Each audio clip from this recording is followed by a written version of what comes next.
வணக்கம் மாணவர்களே, உங்கள் எல்லோரையும் ரோஜா தோட்டம் சேனலுக்கு அன்போடு வரவேற்கிறேன். மாணவர்களே, இன்று நாம் மின்னி மின்னி பாடத்தில் தரப்பட்டுள்ள புத்தக பயிற்சி வினாக்களுக்கான விடைகளை படிக்கலாமா? 42வது பக்கத்துக்கு வாங்க. அங்கே நானே செய்வேன் ஒரு பயிற்சி கொடுத்துருக்காங்க பாருங்க. கேட்டு விடை கூறுக. நீலகிரி மலையில் பொன்னூர் என்ற கிராமம் உள்ளது. அங்கே தேயிலை தோட்டம் உள்ளது. விடுமுறை நாள்களில் தோட்டத்தின் பாதையில் குழந்தைகள் ஓடி பிடித்து விளையாடுவர். துண்டின் இருபுறம் பிடித்து ஓடை நீரில் மீன் பிடிப்பர். தீக்கொன்றை மரத்தின் மொட்டுகளை பறிப்பர். அதன் பச்சை தோலை நகம் போல வைத்துக் கொள்வர். குறிஞ்சி பூக்கள் 12 ஆண்டுகளுக்கு ஒரு முறை மலரும். அந்த மலர்களை சேகரிப்பர். புத்தகத்தில் வைத்து உலர்த்தி பாதுகாப்பர். அடுத்தது நம்மகிட்ட என்ன கேட்டிருக்காங்க? பொன்னூர் கிராம குழந்தைகள் விடுமுறை நாட்களில் என்னவெல்லாம் செய்தனர்? இப்ப நம்ம படிச்சோம் இல்லையா, அவங்க என்னெல்லாம் செய்தாங்கன்னு, அது சுருக்கமா எழுத வேண்டியதுதான். இந்த கேள்விக்கான விடையை எழுதுவோமா? தேயிலை தோட்டத்தில் ஓடி பிடித்து விளையாடினர். ஓடை நீரில் மீன் பிடித்தனர். தீக்கொண்டை மரத்தின் மொட்டுகளை பறித்தனர். குறிஞ்சி மலர்களை பறித்து புத்தகத்தில் வைத்து உலர்த்தி பாதுகாத்தனர். இந்த மாதிரி நீங்க விடை எழுதலாம். ஆனா பாருங்க, இந்த விடை பெருசா இருக்கு, எழுதுறதுக்கு ரொம்ப கஷ்டமா இருக்கு அப்படின்னு நீங்க நினைச்சீங்கன்னா ஷார்ட்டா எப்படி எழுதலாம்னா, ஓடி பிடித்து விளையாடினர், மீன் பிடித்தனர், மொட்டுகளை பறித்தனர். இந்த மாதிரி சுருக்கமா எழுதிக்கோங்க. உங்களுக்கு எது விருப்பமோ அதை எழுதிக்கோங்க. சரிங்களா? விளக்கமா எழுதுனா நல்லா இருக்கும். அது முடியாதுன்னா நீங்க சுருக்கமா எழுதிக்கோங்க. சரிங்களா? அப்படியும் இல்ல, எழுத முடியல, எழுதுறதுக்கு கஷ்டமா இருக்கு அப்படின்னா எழுதணுங்கிற அவசியம் கூட கிடையாது. ஏன்னா அவங்க கேட்டு விடை கூறுகன்னு தான் சொல்லியிருக்காங்க. நீங்க ஓரலா சொன்னா கூட போதுமானது. அதாவது அந்த குழந்தைங்க விடுமுறை நாட்கள்ல என்னெல்லாம் செய்தாங்கன்னு இப்ப நான் சொன்னேன் இல்லைங்களா, இதை நீங்க வாய் வழியா சொன்னா கூட போதுமானது. சரிங்களா? முடிஞ்சா எழுதுங்க, அப்படி இல்லைன்னா சொல்லுங்க. அடுத்து பாருங்க, அடுத்த பயிற்சி படித்து காட்டுக. ரொம்ப எளிதுதான். ஒரு தடவை இதை நான் படிச்சு காட்டிடட்டுமா? கூடை, அறை, கோழி, கோலி, குப்பை. பகல், கபடி, முத்து, ஓநாய், அழகு. நண்பர், ஊஞ்சல், வீசியது மின்மினி, வானவில். பூக்கள், இளநீர், தேடியது தோட்டம், நாற்காலி. சிரிக்கும், விழுந்தன, ஒளிகிறேன், கிளறுகிறது கண்ணாமூச்சி. நீங்களும் இந்த சொற்களை படிச்சு பாருங்க. சரிங்களா?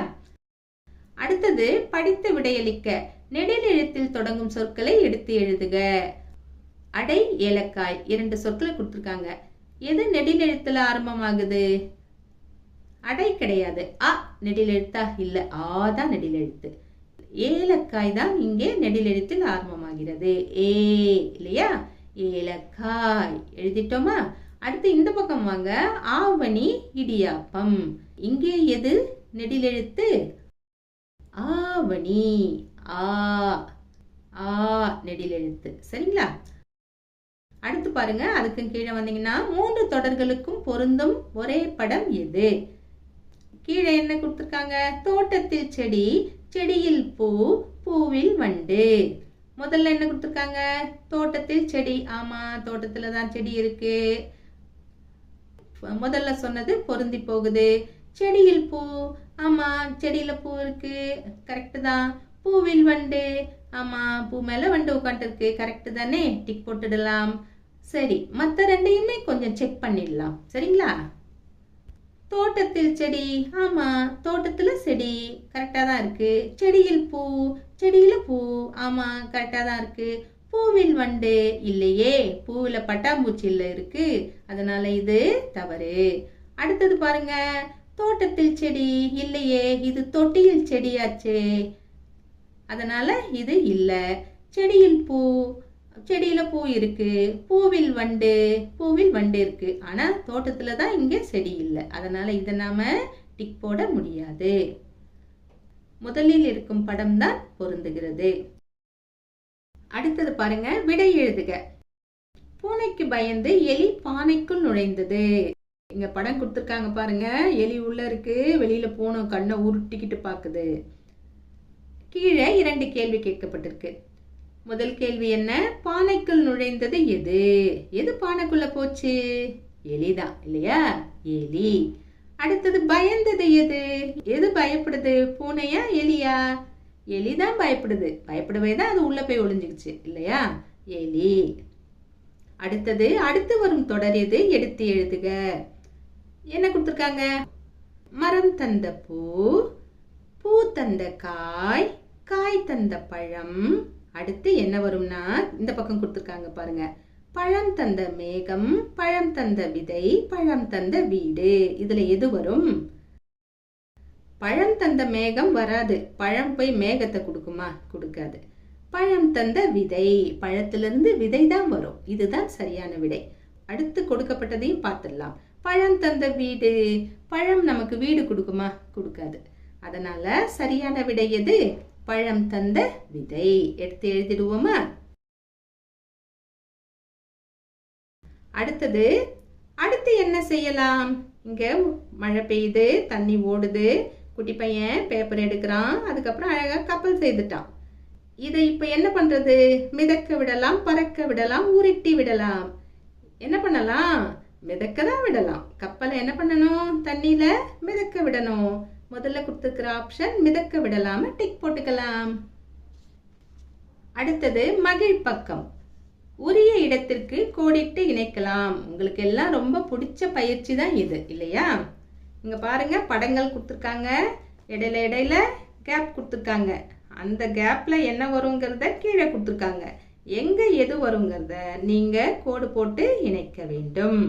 முதல்ல கொடுக்கப்பட்டது பட்டாம்பூச்சியில வரும். இரண்டாவது கொடுக்கப்பட்டிருக்கிற பூ இந்த பூச்செடியில வரும். மூன்றாவது கொடுக்கப்பட்டிருக்கிறது இந்த பூவுக்கு வரும். நான்காவது கொடுக்கப்பட்டிருக்கிறது இந்த ஆமைக்கு வரும்.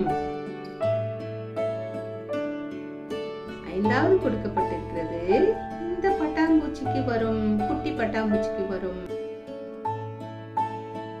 கடைசியா கொடுக்கப்பட்டிருக்கிற தேனி இங்கே இருக்கிற தேனிக்கு வரும். இங்க கோடு போட்டு இணைச்சிடுங்க. அடுத்தது பாருங்க, செய்து காட்சிப்படுத்தலாம். கலர் பேப்பரை எடுத்து சின்ன சின்னதா கிழிச்சு அதை நல்லா கசக்கிட்டு படம் வரைஞ்சு இத மாதிரி அழகா ஒட்டினா பார்க்கிறதுக்கு நல்லா இருக்கும். இந்த ப்ராஜெக்டை உங்களை செய்ய சொல்லியிருக்காங்க. இது உங்களுக்கும் நல்லா தெரியும், அழகா செய்வீங்க இல்லையா? இதை செய்ய முயற்சி பண்ணுங்க. மாணவர்களே, இன்று நாம் மின்னி மின்னி பாடத்தில் தரப்பட்ட புத்தக பயிற்சிகளுக்கான விடைகளை பார்த்தோம். நாம் வேறு பாடத்தோடு மீண்டும் சந்திக்கலாம். டாடா, பாய்.